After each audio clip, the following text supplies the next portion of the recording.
Estou muito feliz, estou muito grato a Deus. Minha felicidade sempre é lançada aos pés de Jesus.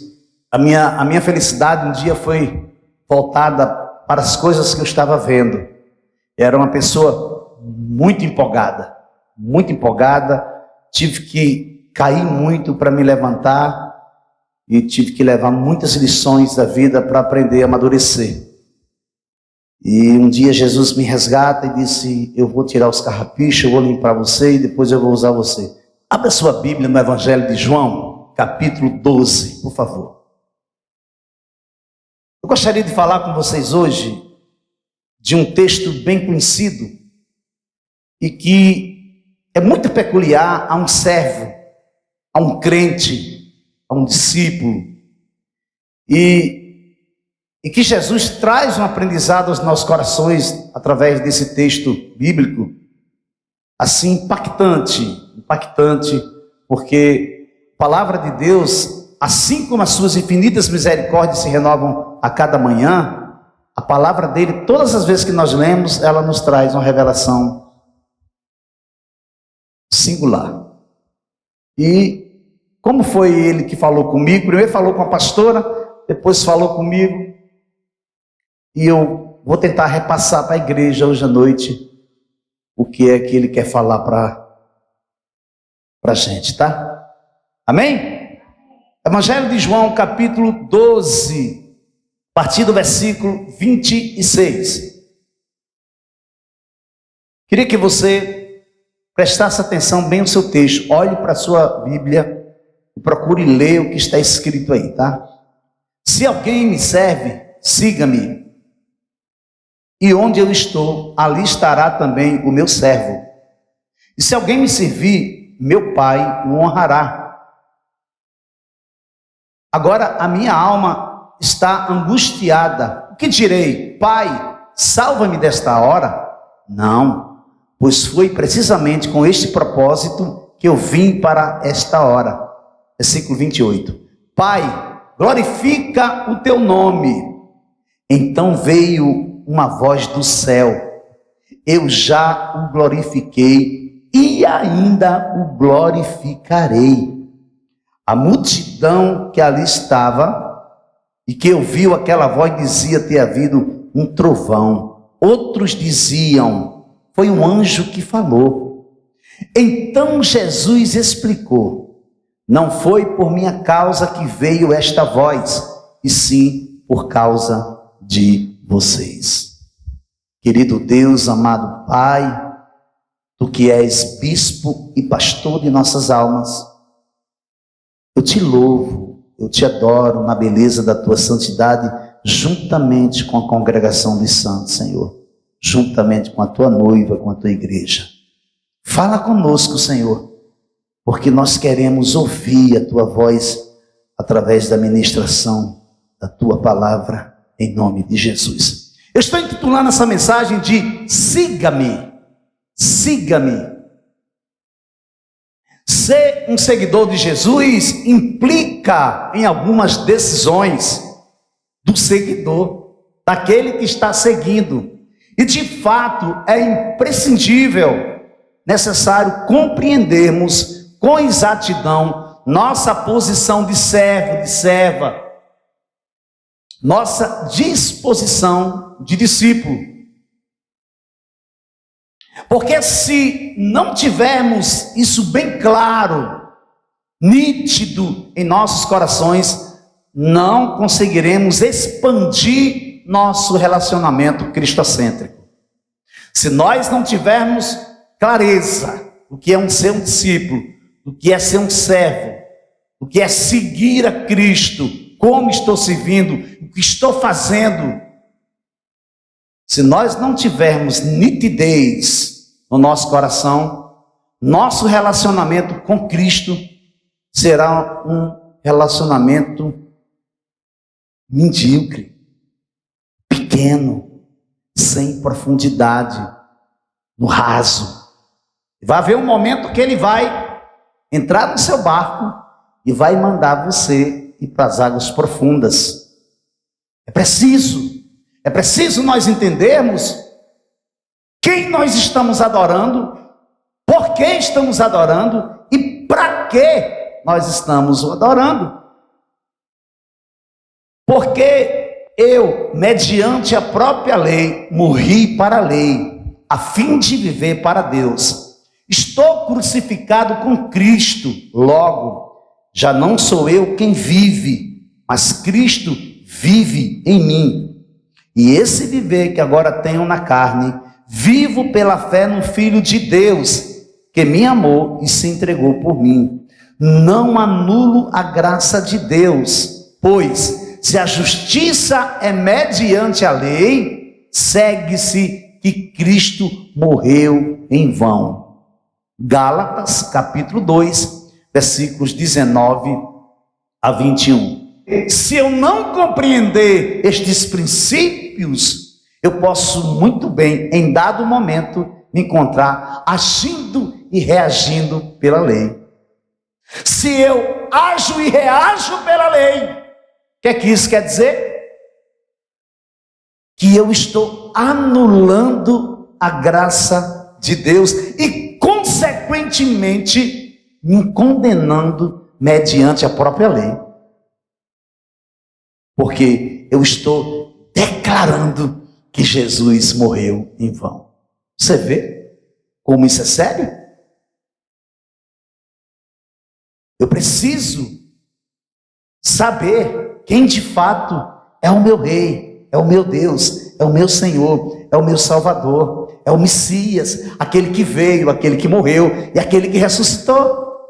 Se eu não tiver isso bem claro, em dado momento eu estarei fazendo uma confusão tão grande que às vezes estarei seguindo Jesus pela fé, outra hora estarei seguindo e servindo o Jesus cultural. Estarei seguindo o Jesus cultural, mas vivendo com o Jesus da fé sem frutificar, sem servir. Então, a primeira parte dessa mensagem que eu estou intitulando de Siga-me, eu estou chamando de Só serve quem serve. Olha aí, João capítulo 12, versículos 25 e 26. Quem ama a sua vida, perde-a.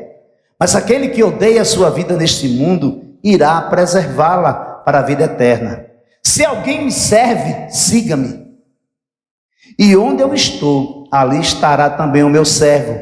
E se alguém me servir, meu Pai o honrará. João capítulo 12, versículos 25 e 26. Essas palavras de Jesus precedem o anunciado da sua morte.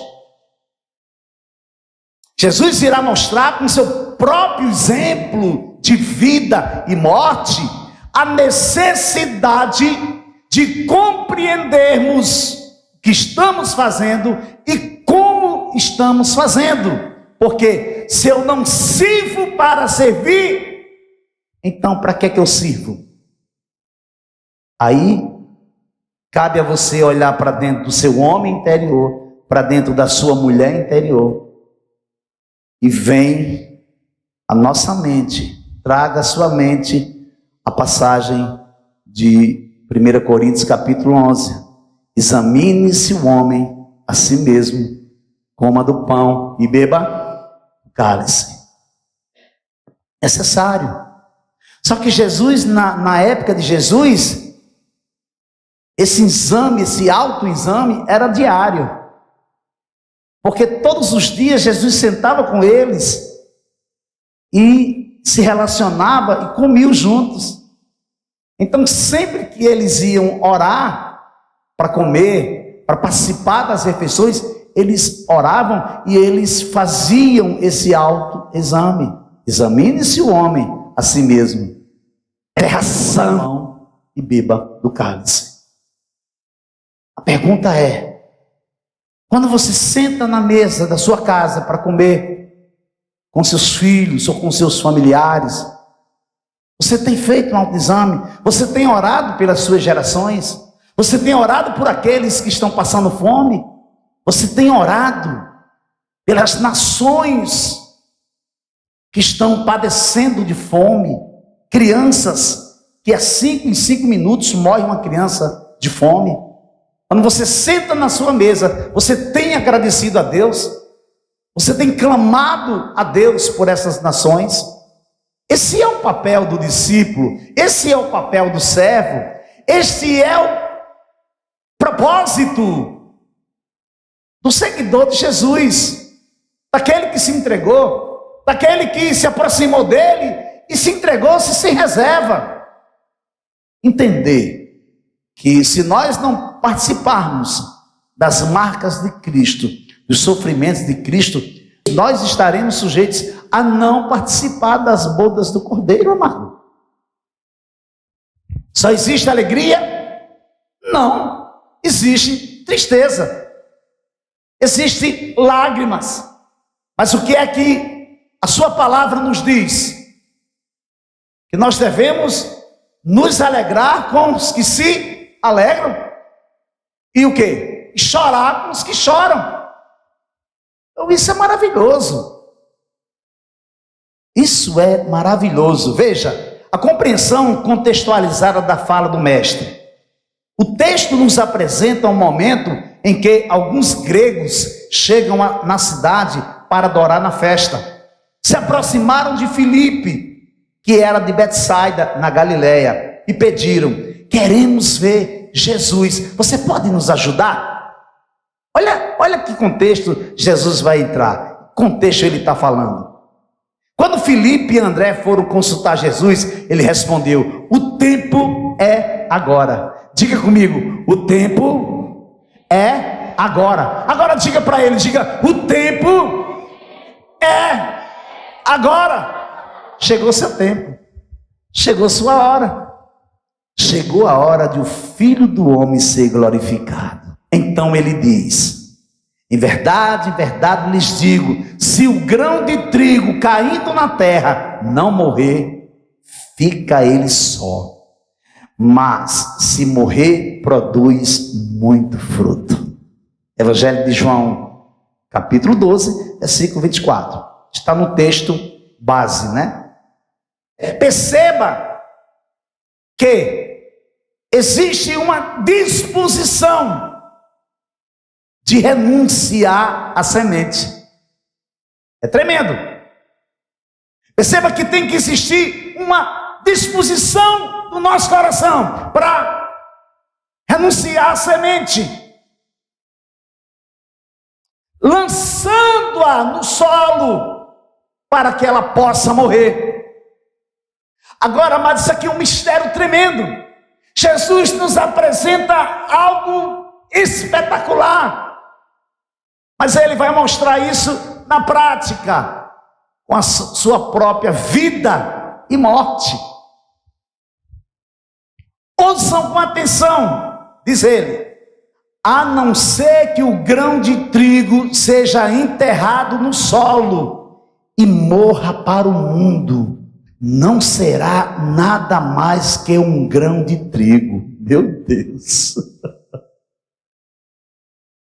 Ouça com atenção, ele está dizendo: a não ser que um grão de trigo seja enterrado no solo e morra para o mundo, não será nada mais que um grão de trigo. Mas, se for enterrado, irá brotar e se reproduzir muitas vezes. Do mesmo modo, qualquer um que se apega à própria vida apenas como ela é, está destruindo. Mas, se você perde a sua vida sem criar obstáculo ao amor, você a terá para sempre, pois a vida é real e eterna. Veja que profundeza. O que é que isso está dizendo? Se eu me apego à minha vida terrena, que é real, porque ninguém vem me dizer que acordar todos os dias, trabalhar todos os dias, no final do mês receber o salário, ter que pagar suas contas, suas pendências, muitas das vezes o dinheiro não dá, mas estamos ali porque Deus está suprindo. Ninguém vem me dizer que isso não é real. Isso é real, sim. Porém, Ninguém venha me dizer que isso é eterno, que não é eterno. Agora Jesus está dizendo que se você abrir mão dessa vida, capaz de enterrar a semente, essa vida é real e eterna. E tem mais, a semente que foi enterrada, ela vai germinar, e quando ela germinar, ela vai atrair muitos para ela. Meu Deus, que coisa tremenda. Tem mais, mas se você perde a sua vida sem criar obstáculo ao amor, você a terá para sempre, pois é a vida real e eterna. Versículo 24 e 25 de João, o texto base na Bíblia, a mensagem. Aí ele diz: se alguém me serve, siga-me, e onde eu estou, ali estará também o meu servo. E se alguém me servir, meu Pai o honrará. Qual é o pré-requisito para seguir Jesus? Servir em amor. O que é servir em amor? É negar-se, é morrer. O que é seguir em amor? É saber que as dores, os sofrimentos, as tribulações, as perdas do tempo atual não se compara com a glória que há de ser revelada. Não se compara. Porque o que Deus tem para você, o que Deus tem para a sua vida, o que Deus tem preparado para te entregar, nem olhos viram, nem ouvidos ouviram, nem jamais penetrou em coração humano, para aqueles que são chamados segundo o propósito de Deus. Porém, para aqueles que o amam, para aqueles que o amam. Aleluia. Jesus, tu é bom. O pré-requisito para seguir Jesus é servir em amor, se entregar sem reservas, ser servo. Por quê? Porque éramos escravos do diabo, destinados ao fogo eterno. Agora somos escravos de Cristo Jesus, destinado à gloriosa casa celestial ao lado dele para sempre. E ele enxugará toda lágrima. Estaremos para sempre ao seu lado. Sabe o que é isso, amados? É nós entendermos e filtrarmos o Evangelho. Você precisa voltar para cá. Você precisa voltar para a palavra de Deus. Você. Porque se nós quisermos ouvir uma palavra sobre paciência, sobre sabedoria, sobre tribulação, sobre longevidade, sobre esperança, não tem problema, você clica lá no YouTube e você tem de tudo. Agora a questão é, o que é que está fluindo do teu coração para Deus? Qual a canção que você tem apresentado a Deus? Sua canção de louvor, sua canção de adoração? Ou você só tem replicado a canção de louvor e a canção de adoração dos outros? Qual a sua canção? Você já pensou? Qual a canção que você tem cantado para Deus? Muitas das vezes você está cantando uma canção para o Senhor chorando. Chorando, chorando, chorando. E Ele entende exatamente a letra que está saindo através daquele choro. E quem sabe aquela canção está regando a tua fé. Ou quem sabe aquela canção está lançando a semente no solo.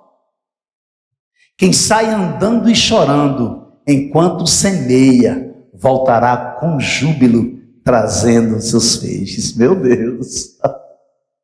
Deus está nesse lugar. Emmanuel, Deus conosco. A sua vida não é mais a mesma. A sua vida é outra vida, vitoriosa em Cristo.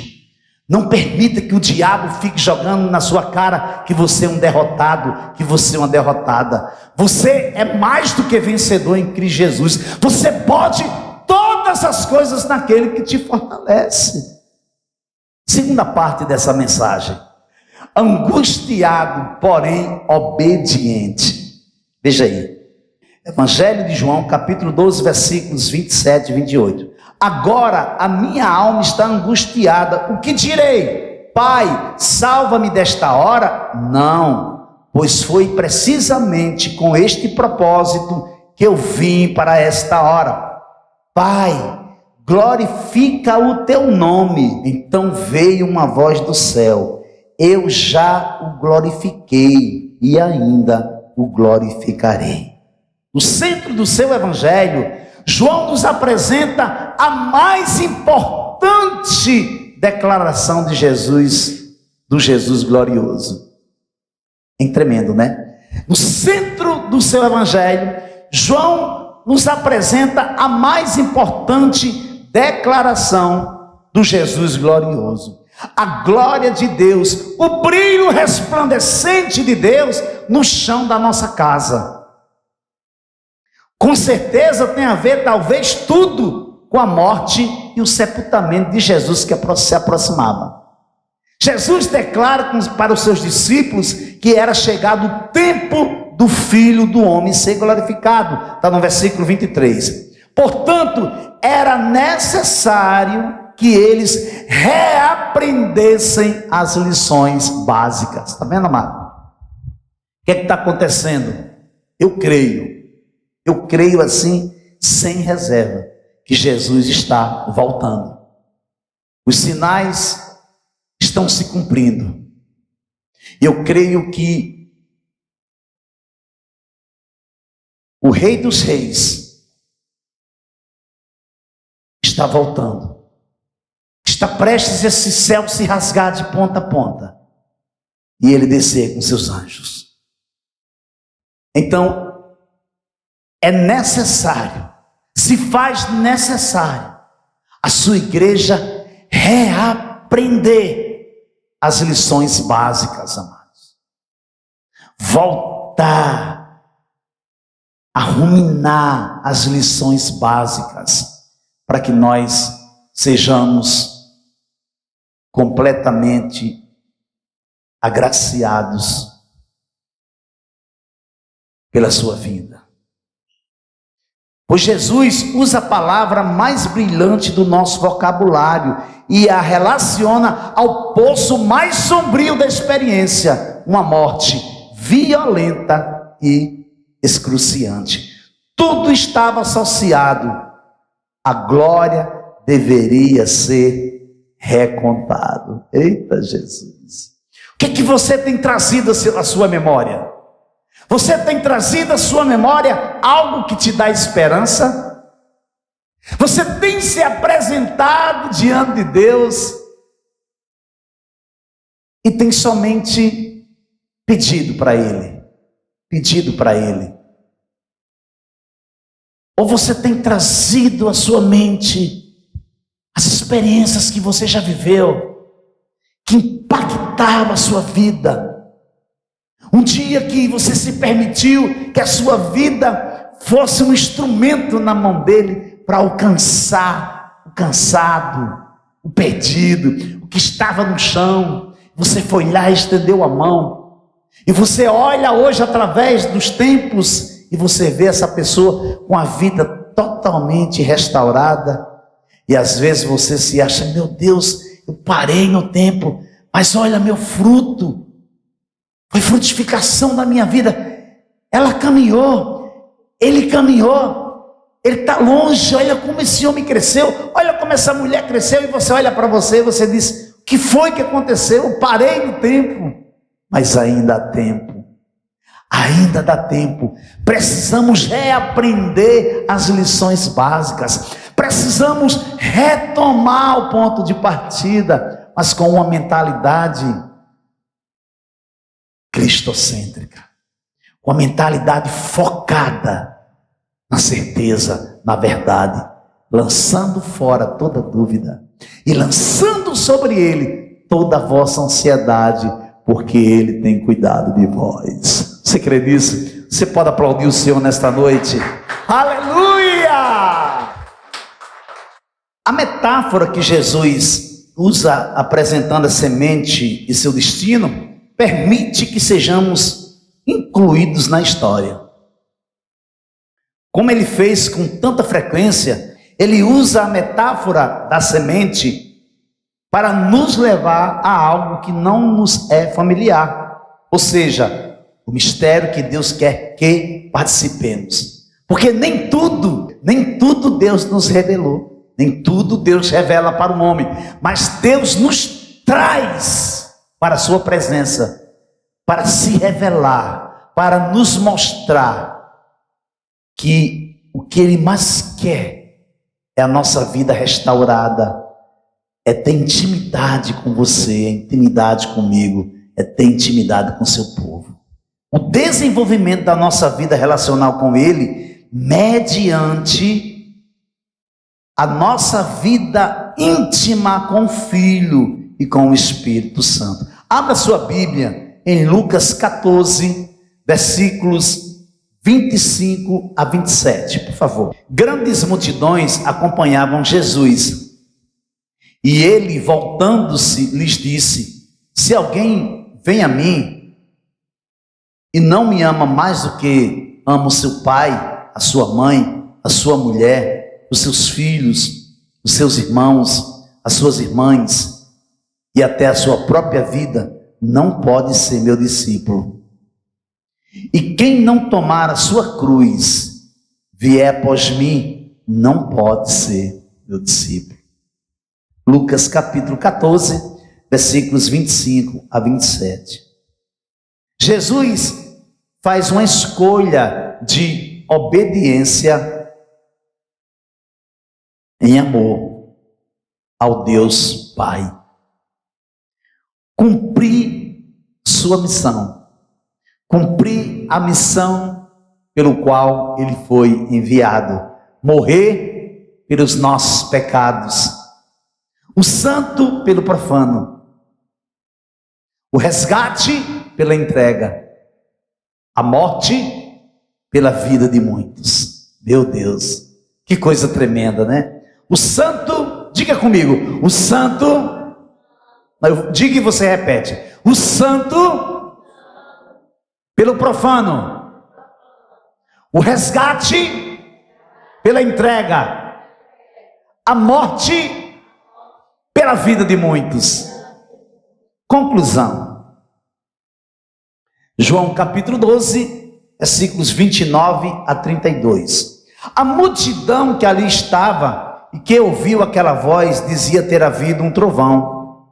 Outros diziam, foi um anjo que lhe falou. Então Jesus explicou: não foi por minha causa que veio esta voz, e sim por causa de vocês. Chegou o momento deste mundo ser julgado, e agora o seu príncipe será expulso. E eu, quando for levantado da terra, atrairei todos a mim.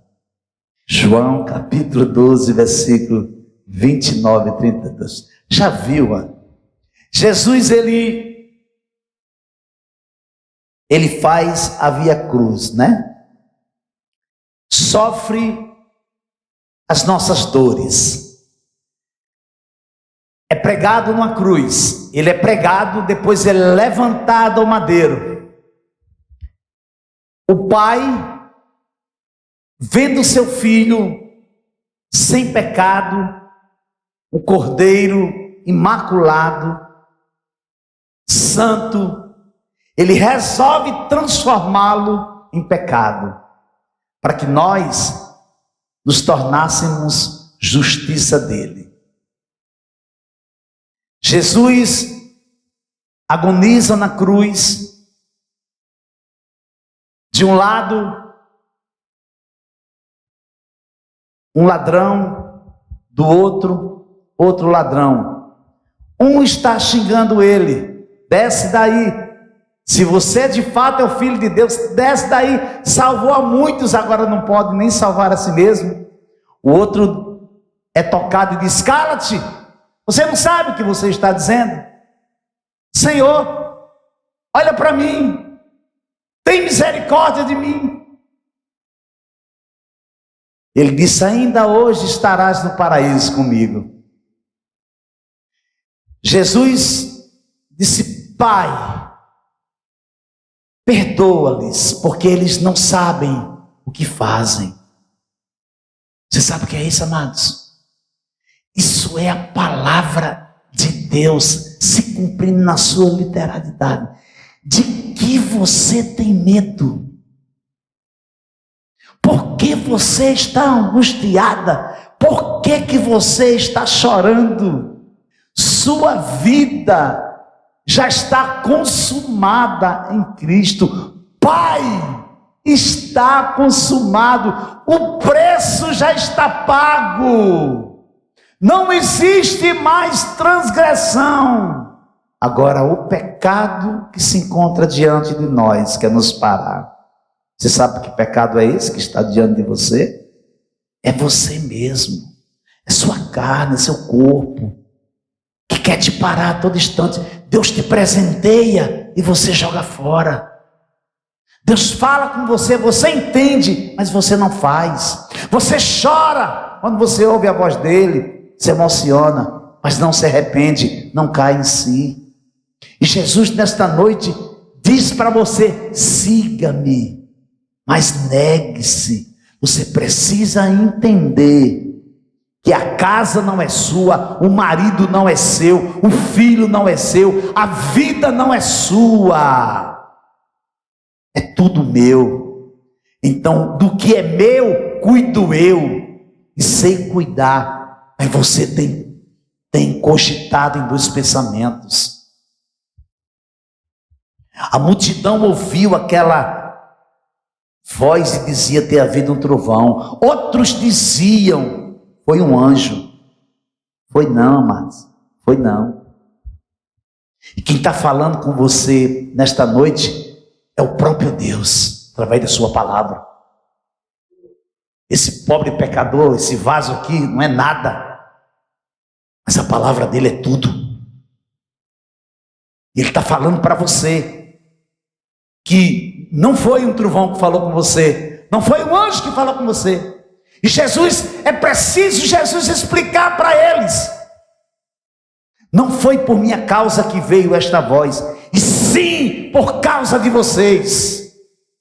Jesus foi levantado da terra e atraiu muitos a ele. E até mesmo até os dias de hoje, Jesus atrai multidões para ele. Você já parou para pensar sobre isso? Que se você não morrer, você não vai passar da vida medíocre que você tem. Por que você resiste tanto? Você precisa morrer. Se você não morrer, você vai ficar sozinho. A sua vida vai ser apenas uma vida, vai ser apenas uma fantasia, não vai ser real e nem vai ser eterna. É preciso você morrer, porque talvez você esteja seguindo a Jesus só de longe. Talvez você não serve para servir, então para que você serve? Você não serve para adorar, então para que você serve? Você não serve para morrer, então para que você serve? Então Jesus te diz nesta noite: siga-me, siga-me. Você pode aplaudir o nome dele?